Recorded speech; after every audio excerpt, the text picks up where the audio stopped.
The young lieutenant laughed in her face. A 65-year-old woman with silver hair and reading glasses, claiming to be a retired Marine colonel with combat experience spanning 4 decades. "Ma'am, this is an active war zone," he said, barely hiding his condescension. "You need to evacuate with the other civilians." She removed her glasses slowly, folded them into her jacket pocket, and said 5 words that would haunt him for the rest of his career. "Son, I wrote your manual."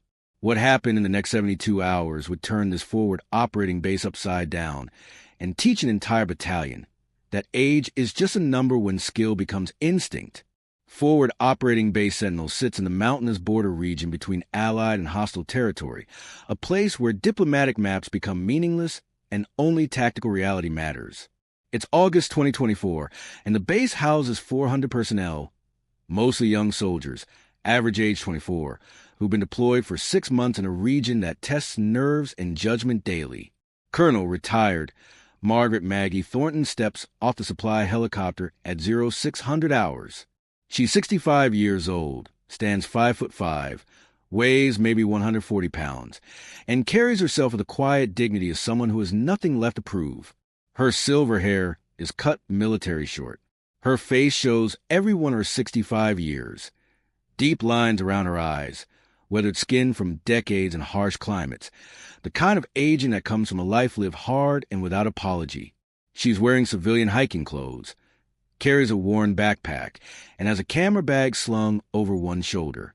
To the young soldiers watching the helicopter pad, she looks like somebody's grandmother who took a very wrong turn. Lieutenant Marcus Webb, 26 years old, 6 months out of officer candidate school, watches her disembark with growing confusion. This base doesn't get civilian visitors. It definitely doesn't get elderly tourists. He approaches quickly, his rifle low but present, his team flanking him. "Ma'am, I think there's been a mistake," Webb says, his tone respectful but firm. This is a restricted military installation. Civilians aren't authorized in this sector. Maggie sets down her pack and regards him with eyes that have seen things Webb has only read about in history books. "No mistake, Lieutenant. Colonel Margaret Thornton, United States Marine Corps, retired. I'm here as a civilian military consultant under contract with SOCOM. I have authorization from General Patricia Morrison." Webb exchanges glances with his sergeant. The name means nothing to him. The claim sounds absurd. A 65-year-old woman, a civilian consultant, authorized by Special Operations Command? It's the kind of story that doesn't add up. "Ma'am, with all due respect, I'm going to need to verify that. Do you have identification? Military ID? Anything that confirms your authorization?" Maggie reaches into her jacket and produces a Department of Defense contractor badge, a letter signed by General Morrison, and Webb's eyes widen slightly, a military ID that shows her rank as colonel, even though it's clearly expired. "I retired 8 years ago," Maggie explains patiently, "but I spent 40 years in the Marine Corps, force reconnaissance, then special operations, then strategic planning at SOCOM headquarters. I've operated in 23 countries across 4 continents. Now I consult on counterinsurgency tactics and train special operations personnel. General Morrison requested me specifically because insurgent activity in this sector matches patterns I dealt with in Iraq during the 2007 surge." Webb studies the documents. They look legitimate, but something about this whole situation feels wrong. This woman is old enough to be his grandmother. She's talking about operations from nearly 20 years ago. The world has changed. Tactics have evolved. What could someone her age possibly teach modern soldiers about contemporary warfare? "Ma'am, I understand you have impressive credentials," Webb says carefully, trying to sound diplomatic. "But this is an active combat zone. We have sophisticated enemy activity, drone threats, cyber warfare components. This isn't the Iraq you remember. Maybe it would be better if we arranged transport back to the main base where you could consult remotely." The temperature around Maggie seems to drop 10 degrees. Her expression doesn't change, but something in her eyes shifts. It's the look of someone who has heard this dismissal before, too many times, and has long since stopped being surprised by it. "Lieutenant Webb," she says quietly, her voice carrying a steel edge that wasn't there before. I am not here to tour the base or share war stories.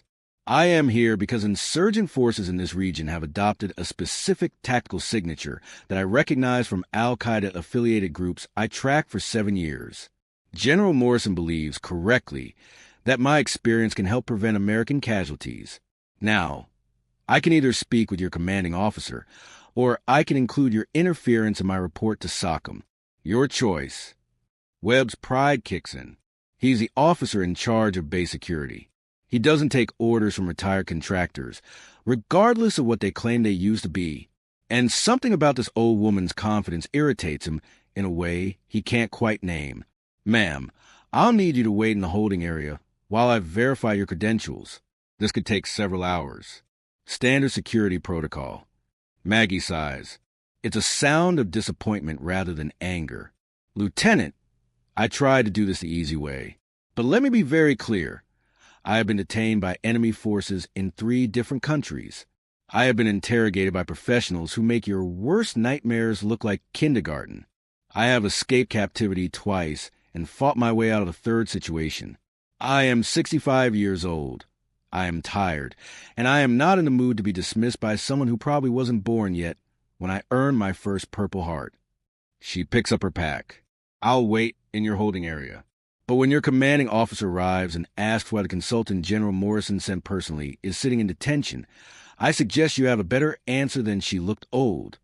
Webb watches her walk toward the holding facility, escorted by 2 of his soldiers.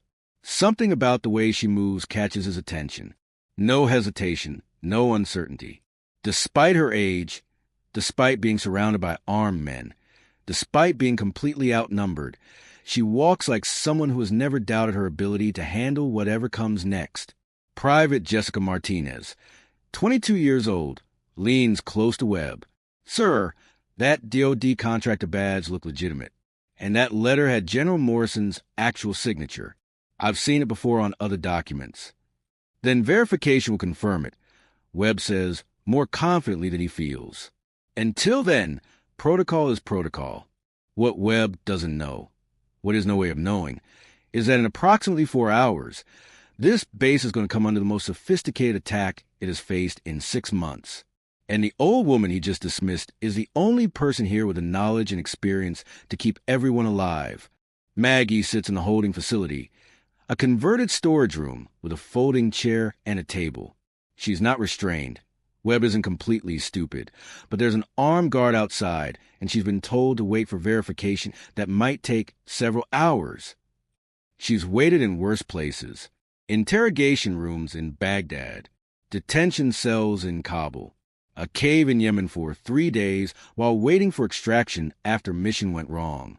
This air-conditioned room with its fluorescent lights and military-grade boredom is practically comfortable by comparison. She uses the time productively, reviewing the tactical briefing materials she brought with her, comparing current insurgent activity patterns with historical data from her previous deployments. The patterns are unmistakable to her trained eye. She's seen this before. 2 hours pass, then 3.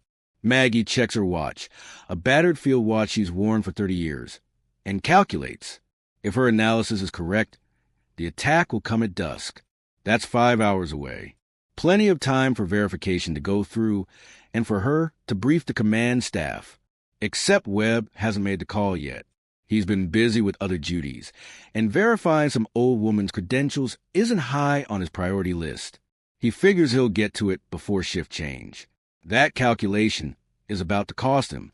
At 1,400 hours, Captain Sarachun, the base's intelligence officer, returns from patrol briefing and checks her email. She sees a message from SOCOM, marked urgent, sent 8 hours ago. It's about Maggie's arrival, confirmation of her authorization, and a note that reads, Colonel Thornton's tactical assessment is time-sensitive. Enemy activity expected within 24 hours of her arrival. Ensure immediate access to command staff. Chen's blood runs cold. She grabs her radio. Lieutenant Webb, where's Colonel Thornton? Webb, currently overseeing perimeter checks, responds casually. The retired consultant? She's in holding facility 3, waiting for verification. I was going to process that before. You detained her? Chen's voice cuts through the radio like a knife. Webb, That woman is one of the most decorated combat veterans in Marine Corps history. She has 3 silver stars, 2 bronze stars for valor, and a classified service record that would make your head spin. She personally advised on the operation that took down the Khorassan group. She's not some random contractor. She's a consultant. And you put her in holding, the entire base seems to pause. Everyone on the radio frequency just heard that exchange.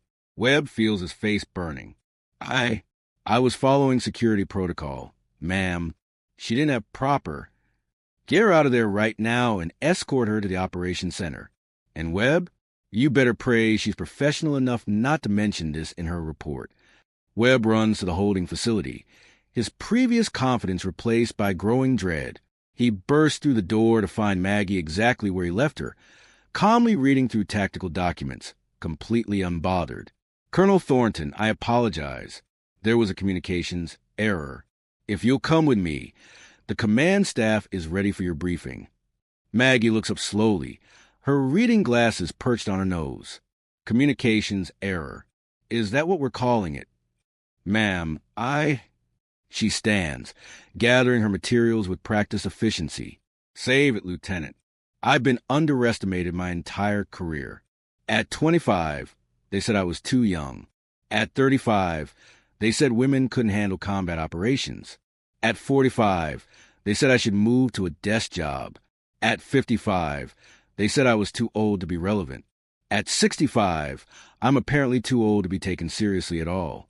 Your assumptions about my capabilities based on my age are your problem, not mine.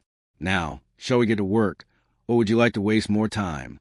The walk to the operations center is the longest of Webb's career. Every soldier they pass looks at him differently now. Word is spread. The lieutenant detained a legendary Marine colonel because she looked old. The operations center is packed. Captain Chun, 3 other lieutenants, the base commander Colonel James Rivera, and a dozen senior NCOs. They're all staring at Maggie with varying degrees of respect, curiosity, and, in Webb's case, embarrassment. Colonel Rivera, 48 years old with 26 years of service, stands and extends his hand. Colonel Thornton, it's an honor.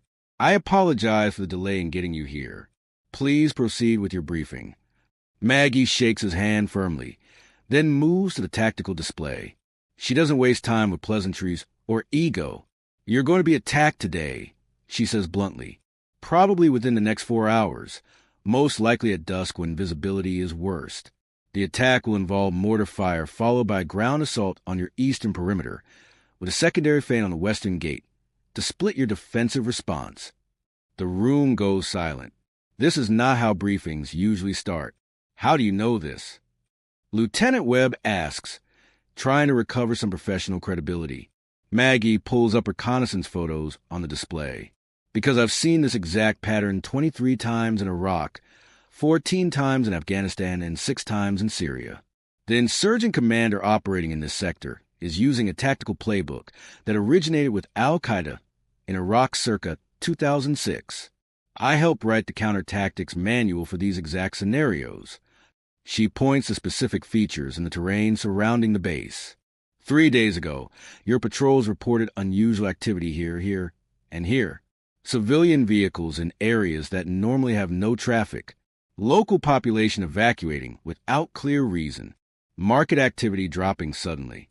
These are pre-attack indicators I documented during the on-bar awakening. The enemy clears civilians from the attack zone because they don't want witnesses or collateral damage that might turn the population against them. Captain Chin leans forward, studying the data. Our intelligence assessment noted those anomalies but didn't connect them to an imminent attack pattern. That's because your intelligence analysts are using algorithms and satellite data, Maggie says, not unkindly. I'm using 40 years of watching how insurgent forces behave before major operations. The technology is new, but human behavior patterns are ancient. Fear, preparation, tactical positioning. These things haven't changed since Sun Tzu. She continues, outlining the enemy's most likely approach vectors, probable force strength, and tactical objectives.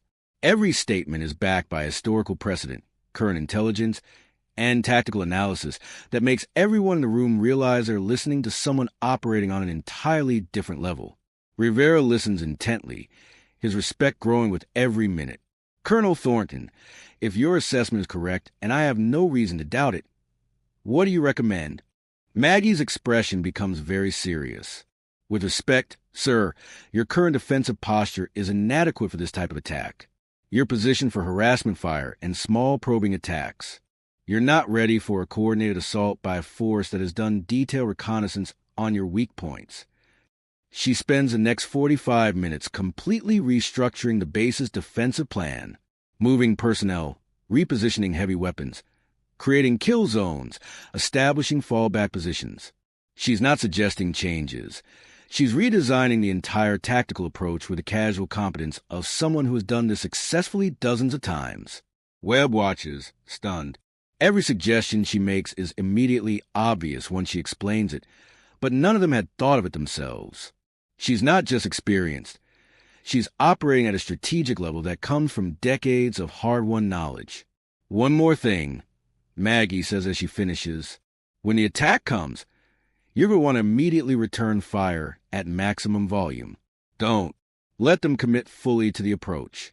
Let them think their initial mortar barrage has disrupted your defenses. Then, when they're in the open and committed, hit them with coordinated fire from positions they don't expect. Turn their attack into their funeral. Rivera nods slowly. Implement all recommendations immediately. Lieutenant Webb, you're going to coordinate with Colonel Thornton on defensive positioning. Learn everything she's willing to teach you. Webb swallows his pride. Yes, sir. Dusk comes at 1847 hours. The sun drops behind the mountains, painting the sky in orange and purple. Visibility shifts from clear to uncertain. Shadows lengthen. The moment between day and night, when everything becomes harder to see and easier to hide in. Maggie stands in the operations center, watching the tactical displays with the calm focus of someone who has been here before.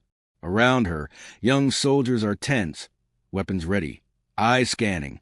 Contact comes over the radio at 1852 hours. Mortar fire incoming, eastern approach. The distinctive whistle of falling rounds. Everyone hits cover. The mortars impact with thunderous explosions, close enough to shake buildings but deliberately missing critical infrastructure. Suppression fire, not destruction, exactly as Maggie predicted. All positions hold. Rivera commands, his voice steady. Wait for ground assault confirmation. 30 seconds later. Ground contact, eastern perimeter. Multiple hostiles, coordinated approach. Western gate, we have movement. Another radio call, possible secondary assault. Exactly as Maggie said it would happen. Eastern assault backed by western feint. Rivera looks at Maggie. She nods once. He keys his radio. All positions. Execute defense plan, Thornton. Let them come. The base appears to falter. Defensive fire is light, sporadic. The insurgent force, seeing their attack succeeding, commits more fighters. They pour toward what they think is a weakened eastern perimeter. Maggie watches the tactical display, counting seconds in her head. Decades of combat experience tell her exactly when an attacking force becomes fully committed, when they pass the point of no return, when withdrawal becomes harder than advancing. Now, she says quietly. Rivera doesn't hesitate. All positions open fire. Suddenly, the insurgents who thought they were attacking find themselves in a carefully constructed kill zone. Heavy machine gun fire from positions they didn't know existed. Overlapping fields of fire that leave no cover. Mortar teams dropping rounds with precision on pre-planned coordinates. The attack collapses in minutes. The insurgent force breaks and retreats, leaving bodies and weapons behind. The western feint evaporates when they realize the eastern assault has failed. Total engagement time, 12 minutes from first mortar to last shot. Casualties, base defenders 0. Insurgent forces catastrophic. Silence falls across FOB Sentinel. Everyone processes what just happened. They were facing an attack that could have overrun the base. Instead, they just executed a near-perfect defensive victory with 0 friendly casualties. How? A 65-year-old woman, who Lieutenant Webb tried to detain that morning, just saved every life on this base. The operations center slowly comes back to life. Damage reports, minimal. Casualty reports, none. Intelligence assessment, enemy force decimated, unlikely to regroup for weeks. Maggie calmly closes her tactical notebook. I need to file my report with General Morrison. Colonel Rivera, do you have secure communications available? Rivera stares at her like he's seeing her for the first time. Colonel Thornton, you saved this entire base. How did you? Experience, Maggie says simply. 40 years of it. I've fought this enemy, studied this enemy, and learned how they think. Age gave me something your young soldiers don't have yet. Pattern recognition that comes from seeing the same tactical situations play out hundreds of times. Lieutenant Webb approaches slowly, his earlier confidence completely gone. Ma'am, I owe you an apology that goes beyond words. I judge you based on your age. I dismissed your experience. I endangered this entire base because I couldn't see past my own assumptions. Maggie regards him for a long moment. Lieutenant, do you know what bothers me most about being underestimated? It's not the insult to my pride. Pride is meaningless. What bothers me is the wasted time. Every hour I spent in detention was an hour I could have spent better preparing these defenses. Every assumption you made about my irrelevance was a gap in this base's security. Underestimation doesn't just hurt feelings, it costs lives. She picks up her gear. You're 26 years old with 6 months of deployment experience. I don't expect you to have the tactical knowledge I've spent 4 decades acquiring.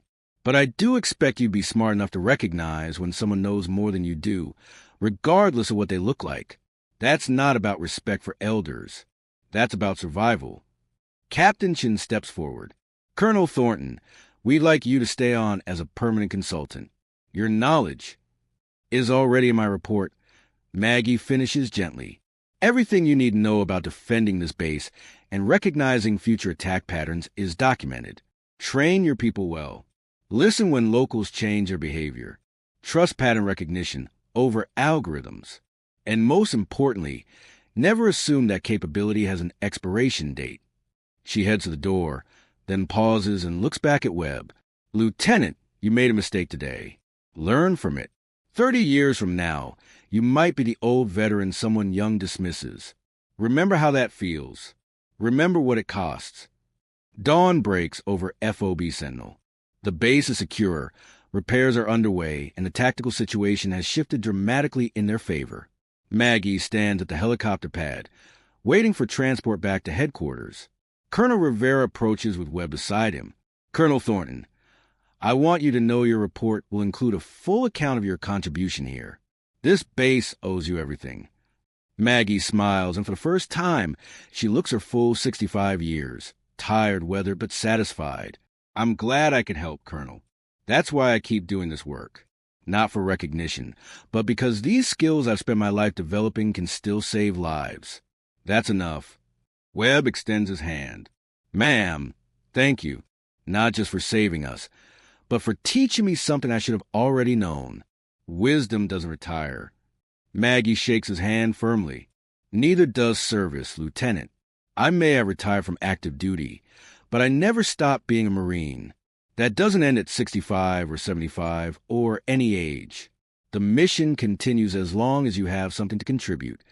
The helicopter arrives.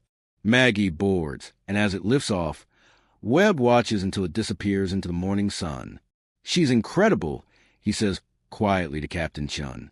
She's what you could become, Chin replies, if you remember that experience is earned, not given, and that the warriors who look least threatening are often the most dangerous. Inside the helicopter, Maggie reviews her notes for the next assignment. There's a base in East Africa that needs counterinsurgency consultation. After that, a training mission in Southeast Asia. The work never stops because threats never stop. She's 65 years old. Her knees ache. She needs reading glasses. She gets tired more easily than she did at 25. But she's also accumulated 4 decades of tactical knowledge that can't be downloaded, can't be taught in a classroom, and can't be replicated by technology. She's fought in jungles, deserts, mountains, and cities. She's seen tactics evolve, watched enemies adapt, and learned lessons that only come from surviving situations where mistakes mean death. Age took her physical peak, But it gave her something far more valuable: wisdom that saves lives. 3 months later, Lieutenant Webb receives orders to a new posting. On his last day at FOB Sentinel, he gathers his team for a final briefing. "I want to talk about Colonel Thornton," he says, "not just because of what happened, but because of what we almost lost by not listening.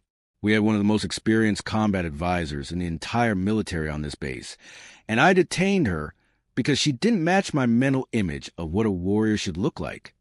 He pauses, making sure every soldier is paying attention. "That was my failure, but it was also a symptom of something bigger. We live in a culture that worships youth and dismisses age. We assume that old means obsolete. We forget that experience is earned through decades of hard work, and you can't shortcut that with technology or enthusiasm."